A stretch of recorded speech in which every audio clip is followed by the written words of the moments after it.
day, and it's Vov Nissen, the 6th day in the month of Nissen, and you shouldn't forget to say the Yossi. Today is the Yossi of Shevet God. Shishi Yossi of Nei God, Reuben Shimon God. And it's Sunday, so we're doing Tanya. The first hour we're doing Tanya, believe it, the second hour we're going to start with Hashem's help, the Rebbe's Kapitel. So we're holding on page 10, that's Daf Hey Amud Beis, and there's two dots, about 11 or 12 lines from the bottom of the page, Mashu Kazeh, and we started reading those two dots last week. We're going to read them again, but we're going to very quickly proceed to the new idea. The basic thing that we must understand in the scheme of the Tanya is that the Alter Rebbe started off with Nigla, and he showed that in Nigla dictated there's two definitions of Tzaddik Beinoni Rasha, and only after he showed that in Nigla dictated there's two definitions of Tzaddik Beinoni and Rasha, he moved on to the strictly Niste definitions of Tzaddik Beinoni Rasha, what he calls the Shema Teir. Amitis Shema Teir, Mailos Mehus Madregas Tzaddik, and Mailos Mehus Madregas Beinoni, and Mailos Mehus Madregas Rasha. And we spent a number of weeks exploring the Nigla and how the Chassidus is found in the Nigla, and we also learned the Zohar, the Raya Mehem. And this is where the Pnimius, the Tanya begins. To explain Tzaddik Beinoni Rasha in Shema Teir, which is the Zoharic definitions and so on.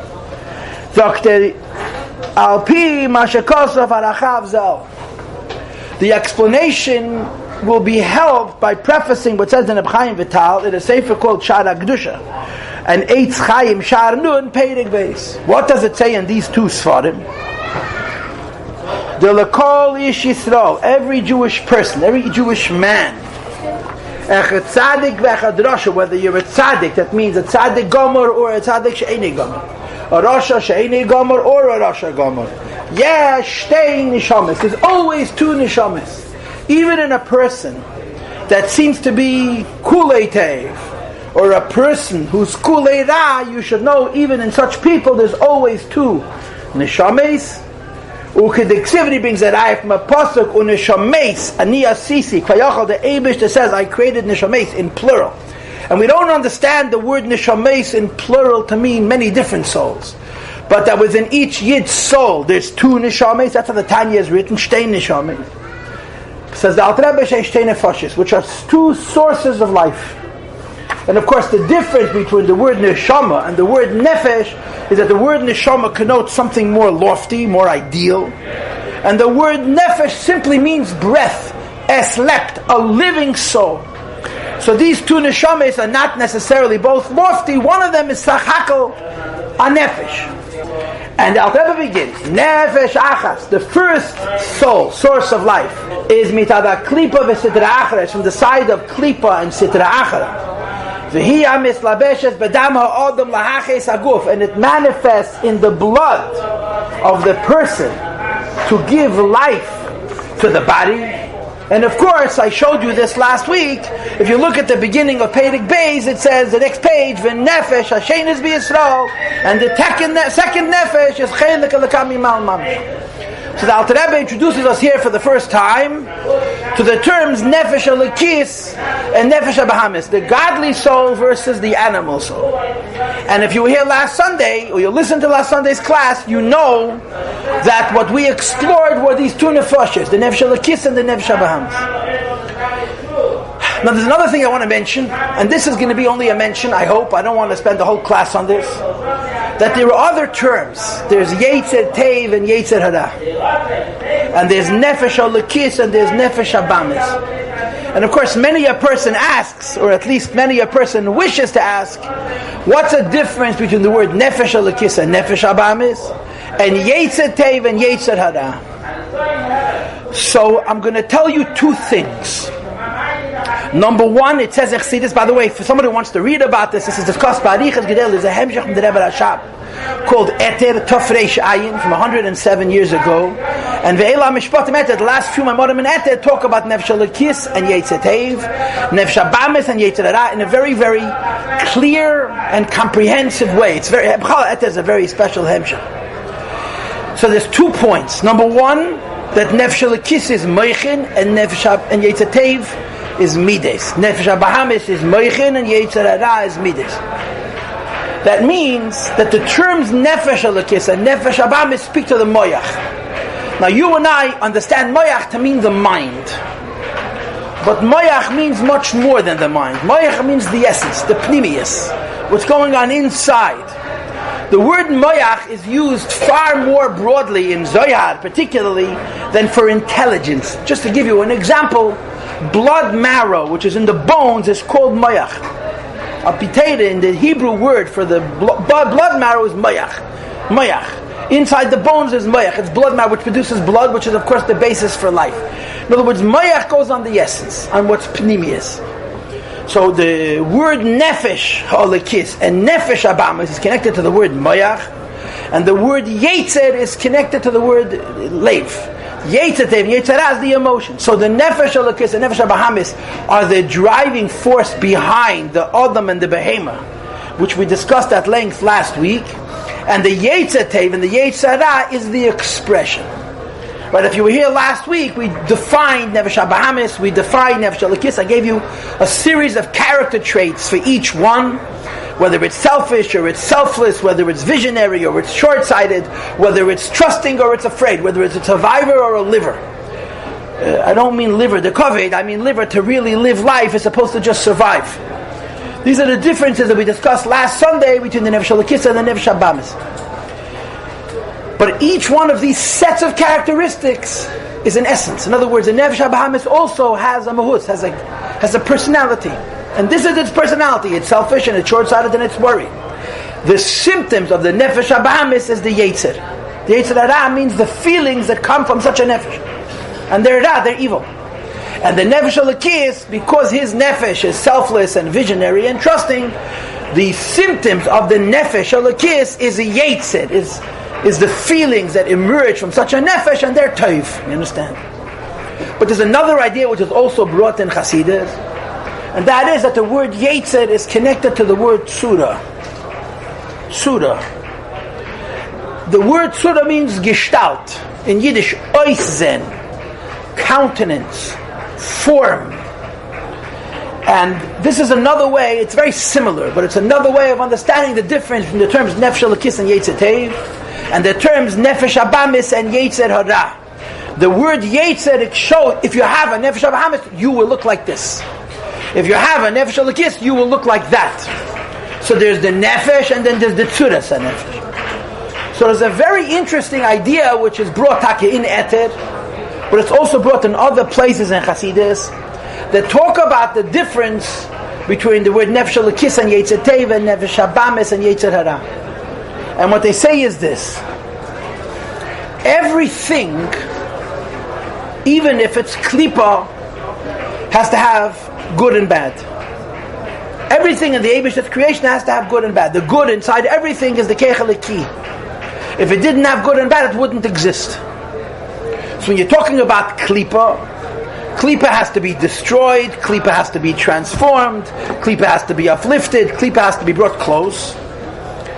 The process of doing that, the klipa, involves separating the aspect of the klipa which has to be destroyed and the aspect of the klipa which can be redeemed. So one of the illustrations for this is, say for example, a person has a taiva. A person desires something material, a gashmizik taiva, a taiva that comes from the nefesh habamis. Taiva has an enormous amount of drive.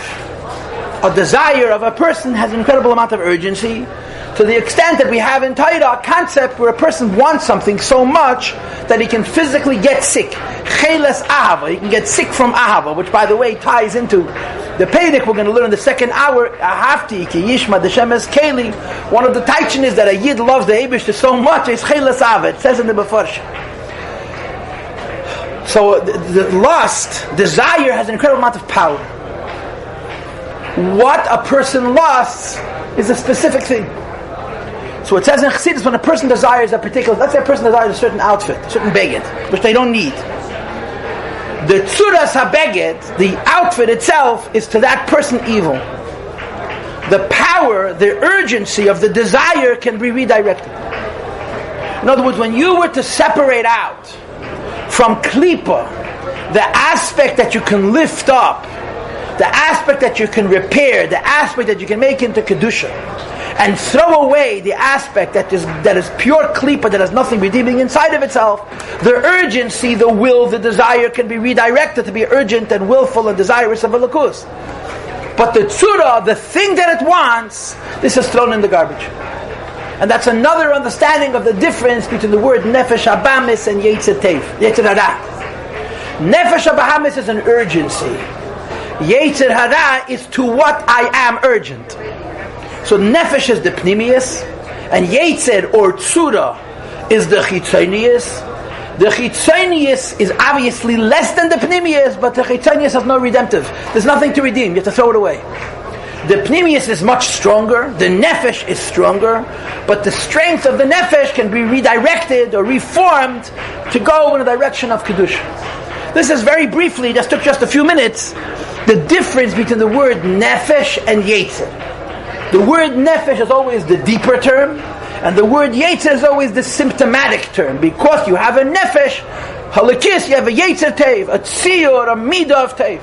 Because you have a nefesh habamis, you have a yetzer, you have a tziyur, you have a midah of ra. And Chassidus says the nefesh can be reformed, and the yetzer has to be thrown in the garbage. So in Tanya, clearly the Alter Rebbe is going to talk not about yetzer, but about nefesh. Because B'chlal Tanya talks about pnimius. In other words, he's not talking about the fight with the yetzer hara only. He's talking about the management of the yetzer hara, and ultimately about the transformation of the yetzer hara, the redirection of the yetzer hara. So he focuses on nefesh, because that's the aspect of the yetzer hara, nefesh habahamis system, which can be mavura b'mhupach l'tev. So that's what we talked about last week, the terms nefesh alakisa and nefesh habahamis, and I just added yetzer tev and yetzer hara. So what does the Alter Rebbe say? And I'm reading these words again. Nefesh achas, the first nefesh, is mitada klipa v'sitra achar. It comes from the side of klipa, and it comes from the side which is called sitra achara. V'hi hamislabeshes bedam ha'adam. It rests, it manifests in the blood of a person. Lahaches haguf, to give life to the body. U'kediksiv, it's written in the pasuk, ki nefesh habasar, the soul, the life of the flesh, badam, he is in the blood. So you have here three clues. Three clues. You want to know what nefesh habahamis is? Number one, it's klipa.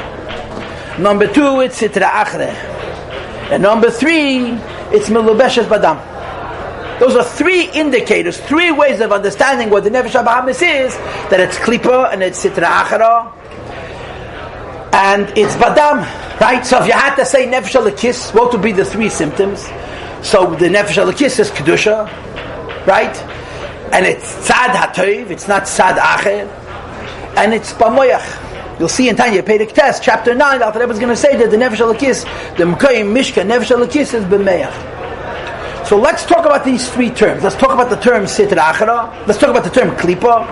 Let's talk about the term sitra achara, and let's discuss a little bit an idea which is going to come up much later in Tanya, in chapter 9, in Perek Tes, but Nebish's Hills, that nefesh habasar badam, that the nefesh habahamis is in the blood. So let's go in order. Let's talk about the word klipa. Start with the word klipa. What does the word klipa mean? A peel or a shell. What do we know about a peel and a shell? What do we know about a peel and a shell? What do we know about a peel and a shell? The answer to that question practically is it depends what time in the season it is. For example, a baby is conceived, right? Shilya kedemes lavlad. What's the first thing that forms in the baby? Help me with the word, embryonic sac. The bag, the shilya in which the baby is going to rest, a placenta. Yeah? Inside the placenta, inside the embryonic sac, there's going to be an embryo, there's going to be a baby. If you don't have that klipa first, the baby cannot develop. The klipa protects that child. Yeah? You have a fruit on a tree that's in an immature state, it's not yet ripe, you can't yet eat it. If you don't have a klipa, that fruit cannot live. So that klipa is called shemeres lepri. It guards the fruit, it protects the fruit. In fact, it's more important than the fruit, because if not for the klipa, there would be no fruit. But eventually the fruit ripens, and the baby is born. And then you take the klipa and you throw it in the garbage.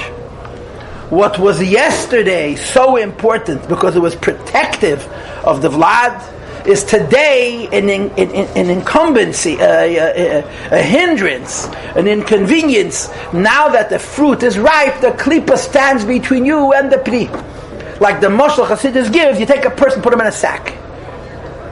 The very, very same material from which a sack is made can be cut to a pattern, and you can make arms and legs and a torso and a body, and the person could wear them in a way that's unencumbered, that allows them to maneuver. But if you take the very same material, but instead of making it midei vad, depict the person, you put the person inside a sack, now the person can't budge. They're stuck. You have to rip off the klipa. So klipa starts out as very good. It's the first thing that forms. It protects the peidi, but in the end, the klipa ends up being not so good. Now, the truth of the matter is, this is a piece of the story. It's not the whole story. If there would not have been chetei tzadas, the klipa wouldn't fall. If not for chetei tzadas, the fact that the klipa kedemes lepeidi, the klipa is higher than the fruit, and it protects the fruit, just like the embryonic sac protects an embryo, the baby, and a peel of an orange or the shell of a nut or whatever it is protects what's inside. It would remain indefinitely that way. It would never become a klipa which is mechasa halapedi, that covers over the pedi. But because of Avedis, and because of Ishtalshalos, and because of Shviras HaKelim, and because of Tzimtzum Rishon, you can blame a lot of Chevre for this problem. Only problem is, it's their fault, but we got to deal with it. You have klipa which mechasa halapedi. A klipa, a shell, a peel, that's not protecting something anymore, it's covering it over, it's blocking it. And what is the nimshal? The nimshal is that everything has inside of itself its purpose. Why the Eibishter made it? Everything has a what and a why. What is it and why is it? What do I see and what is it for? The what is called the Metzias, and the why is called the Mahus. What I see is the physical presence of a fruit or a person or any other creation. Why it exists is the tachlis, is the end for which the Eibishter made it. And of course we all know that everything the Eibishter made was made l'shamsheni. Everything in the Eibishter's world is meant to serve a person. And ani le'nevreisi ela l'shamesh eskeni. We were created to serve our Maker. In other words, the peidi, the toich, the pnimius, the emes of every creation is to serve the Eibishter. One of the most tragic things that can happen to a person, that he has something and has no use for it. And tragically, we live in the consumerism age, where people collect stuff, mekleipt. You go shopping, you have to buy. You're not sure why you need it, but ikam daf koifen. And when people have a what without a why, that's living a life of klipa. It's living on the shell. The way it's supposed to be, in every single person's life, there should be not a single mitzias without a mahus. There should be nothing in your life that you possess. It's a what. It's a something that doesn't have a clear and an explicit why. If I don't need it, I don't have it. And I need it for a reason, not only to have it. The mitzias, the what, is the klipa, and the mahus, the why, is the peidi, is the fruit inside. And of course the fruit is to serve the Eibishter. Everything in this world serves the Eibishter. So you have a category of creations that live from klipa. Think about it. So a whole group of beings. In this case we're talking about a nefesh habahamis of a yid. Later in Tanya we're going to talk about nefesh habahamis of a goy. And we're going to talk about all animals and all plants, whether they come from klipas nega, they come from shorosh klipas etmeis lagamri, and daimim, that lives from klipa. Entire classes of things that exist from klipa. They're living from the shell of Elokus. What does that mean, they're living from the shell of Elokus? They get life on a level to be a what without a why. They get life in such a way that they exist, they take up space, and don't directly serve any purpose. What purpose does an animal in a jungle serve? It survives, it has babies, there should be more animals in the jungle. What's the point? That's what klipa is. Klipa is, there's a what without a why. There's life, Life comes from the Eibishter. That life that comes from the Eibishter has a klipa and a peidi. The klipa is the what, or to say it in other words, the klipa is the shmita, it guards the why. And inside the klipa, inside the peel, there is a peidi, there is a fruit, there is a vlad, there is a child, which is the why. Klipa means a being that never gets in touch with its why. Its entire reality is its what? It's a very empty life. It's a rachmanis. If you exist and don't have a purpose, that's klipa. If you exist and your entire existence is for the purpose of existing, without serving a deeper purpose, you're living from klipa. And when you live from klipa, your life is klipa. Living from klipa means you're living on a level of metzias, of what? Without a mahus, without a why. And since you get chayis from klipa, your metzias is the metzias of klipa. That's the nefesh habamis. It's life. And it exists. And there's no connection to the why. There's no connection to the why. Farvosich existed. Why I exist, nobody knows. But there's a diuk over here. There's a nuance. What's the nuance? That the chayis of klipa, the life of klipa, which then sustains the metziiyos of klipa, the entire panorama, the entire rainbow of different types of creations that exist from klipa, are called klipa not only because they're covering over the why, they're covering over the peidi, but because they're actually encapsulating the why. They're encapsulating the peidi.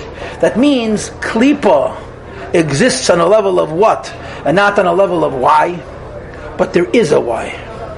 You just don't know what it is. Klipa is not something whose entire reality is a what. Klipa is a reality of what that's covering over its own why. Every single klipa has inside of itself a peidi. It is only that a klipa cannot reach its peidi. So it's a klipa. And this is the upside, yeah? Klipa means life that represents a peel, a shell, a metzias. And it's covering over a peidi, which is a matora, a tachlis, a purpose, a why. So all you have is, I exist. I have no reason to exist. I just am. Says Chassidus, there's another way to look at klipa. Every klipa has a pri inside. And in the Lashon Chassidus, it's called a nitzutz eliki. Klipa has inside of itself a spark. Wie die polnische Flecken sagen, a funk, a spark. A spark of fire, a spark of light, which is the purpose of this klipa. That although the klipa is not in touch with its own nitzutz, the klipa is really existing for the sake of this nitzutz. And of course, the way you understand it and the way you explain it is that if there would be a what without a why, it couldn't exist. There cannot be a being that doesn't have a purpose. It's possible for a being to not know its purpose. It's possible for a being to corrupt its knowledge of its purpose. It's possible to be the being that the Eibush does not allow it to know what its purpose is. But it cannot be. If this world is the Eibush's, and it is, just for the record, Lavaya Oretz Tumlei is the Eibush's Welt. It's impossible there should be a what without a why. So what's a touch klipa? Klipa doesn't mean I'm a what and not a why. Klipa means I'm a what that covers over the why. I exist. And I have a purpose. But I'm so preoccupied with existing, I don't allow my purpose to come out. The klipa is mechapa ala peidi. Instead of protecting the fruit, it's shutting the fruit down. Instead of being a vehicle so that the fruit should be able to manifest, and in this case, the fruit is the purpose, the klipa becomes klipa. Instead of being shemer apeidi, it becomes mechasa ala peidi. Instead of protecting the fruit, which is how it was, kedem chatei tzadas, it becomes an obstruction. Inside here, there's a purpose. Inside here, there's a spark of godliness. Inside here, there's a matorah that serves the shamish es koini, directly or indirectly. And the klipa does not allow it to emerge. That's the touch klipa. It's a touch of the word. So when you say the word klipa, you're saying two things. A peel and a fruit. But the fruit is obstructed by the peel. That's what you're saying. The peel is existence for no purpose. The fruit is a nitzutz is a spark of the Eibishter, which is the purpose. And the klipa does not allow the fruit, does not allow the spark to emerge and do what it must do. Now, in general terms, and in simple terms, How would you explain this? You would say that the fruit, the nitzitz eliki, the spark of the Eibishter, is elikus, is godliness. And we'll talk about elikus later in Mitzvah Shem. But one thing you can say about elikus right away is elikus has bittul. Like we discussed last week about the nefesh elikis, the entire purpose of elikus is not itself. The entire purpose of elikus is ani lenevresi elo l'shamesh es koini. The purpose of godliness is God. So every klipa has inside of itself a piece of the Eibishter. Every klipa has inside of itself a bittul, a nullification, a subservience, a sense of duty and purpose to elikus, but it's covered over by a klipa. That's the taich of the word klipa.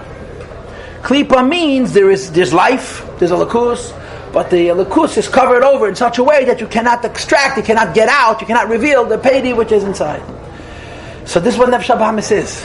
Nefesh HaBahamis lives from klipa, so it is klipa. In other words, the word klipa is a ruchniyizdika term.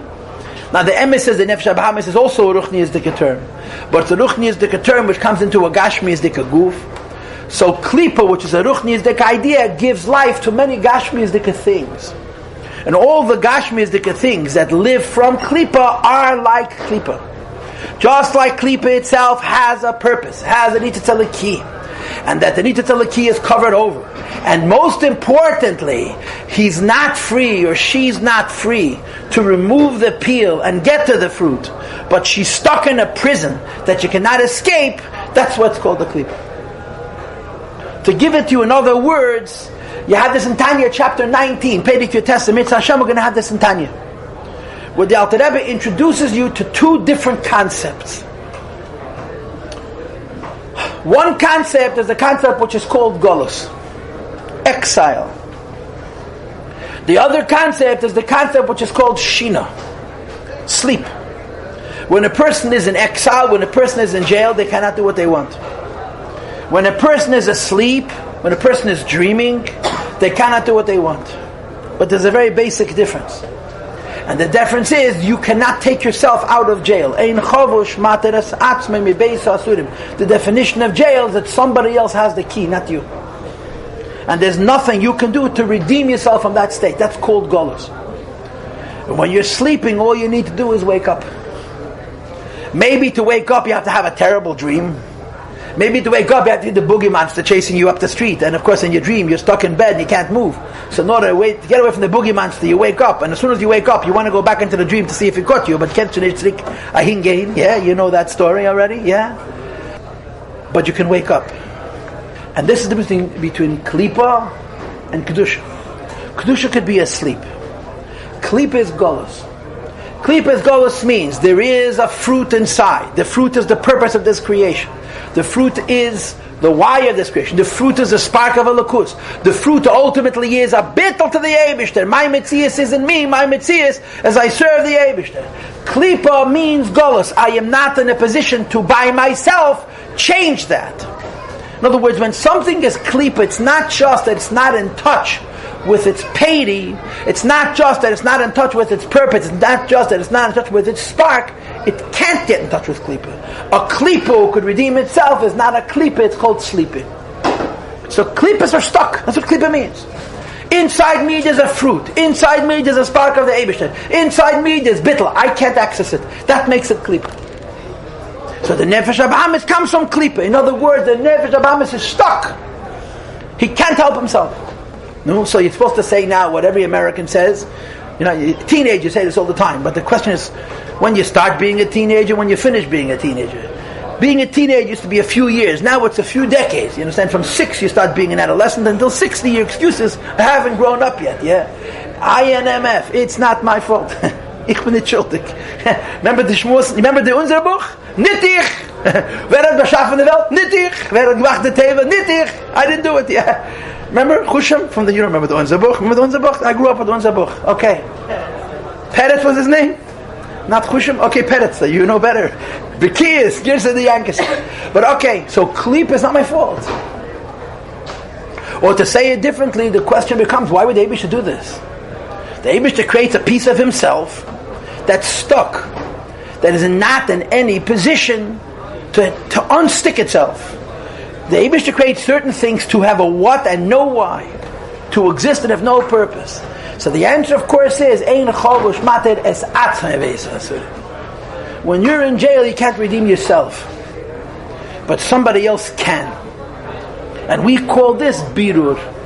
Avedas HaBirur means that those individuals who are not klipa, that are not stuck on the shell level, on the peel level, where they don't have access to the fruit which is inside, they don't have access to the purpose which is inside, they don't have access to the bittul, to the Eibush which is inside, there is another being which is called Kedusha that can crack the shell and extract from the peel the why, the fruit, the why, the bittul, the alakus. And this is called Avedas HaBirurim. They should put us into this world for many purposes, and one of them is to redeem klipa, to take the spark of alakus inside a klipa out of its jail and redeem it and free it. So the nefesh habahamis comes from klipa. That means the nefesh habahamis has no ability to become ois behema. The nefesh habahamis cannot cease to be a behema. There's a sikha which anybody who's heard it will never forget.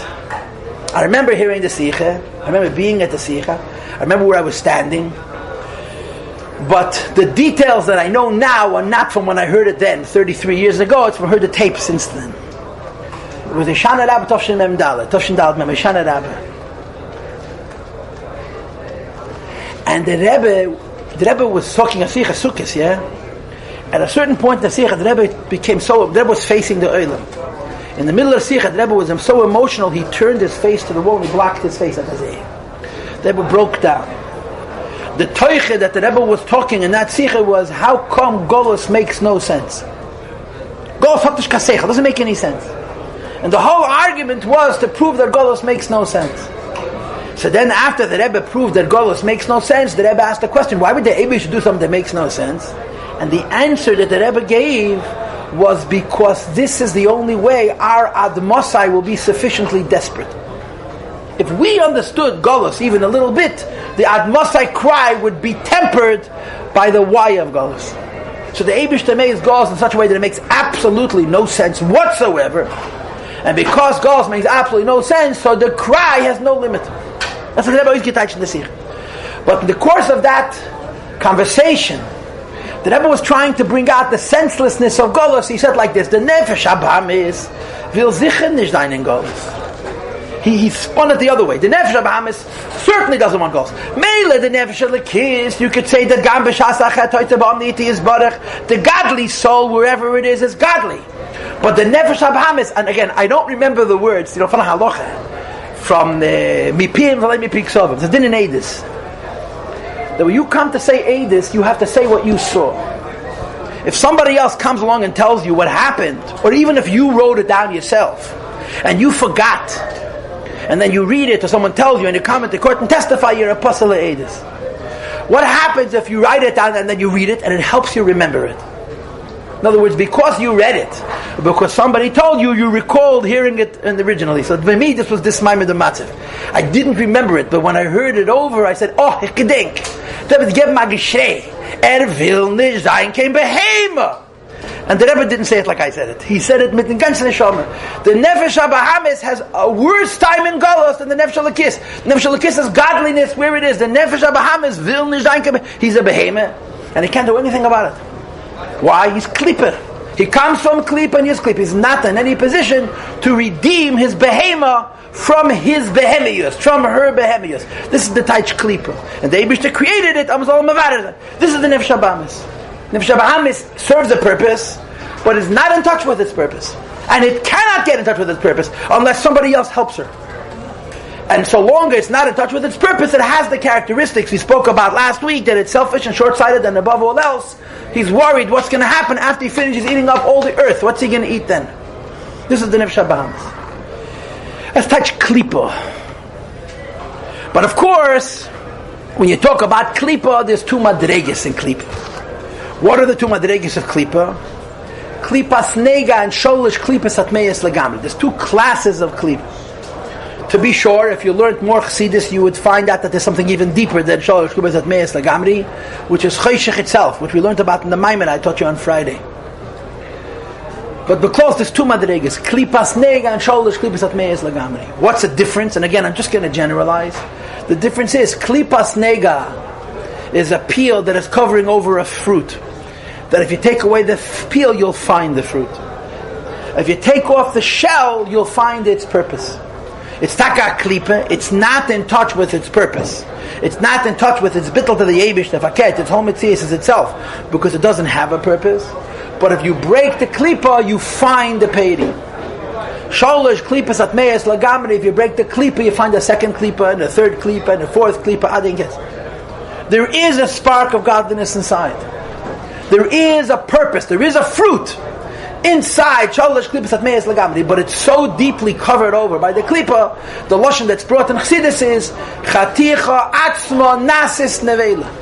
The kasher became treif. Or the lashon Chassidus is hanitzut atzma nase choshoch. It's as though the spark of godliness, the fruit inside this klipa, has itself gone black, gone dark. Be'emes, it's a lakus. Be'emes, it's a purpose. Be'emes, it's a fruit. Be'emes, it's bittul. But you can't be without it. So here you say, shvirasan zui takanosan. Klipas noiga, the lesser klipa, since you could crack the shell and find the fruit, so you're supposed to do that. Sholosh klipas atmeis lagami, if you crack the shell, you find another shell, the only way to correct this is by destroying it completely. Because when you destroy it, you destroy its negative influence in the world. When you destroy its negative influence in the world, when the negativity is gone completely, whatever good was there, bilamavas lanetzach emerges. And this touch klipa. So you should know that the nefesh habahamis comes from klipa. What does klipa mean? It's a what without a why. But not a what without a why that in truth it has no why. It's a what without a why that has a why. It has a spark of godliness. It has a fruit. It has a bittul. But by itself, it cannot reach it. This is the nefesh habahamis. Okay? And next time, which will be after Pesach, we'll talk about Sitra Achre.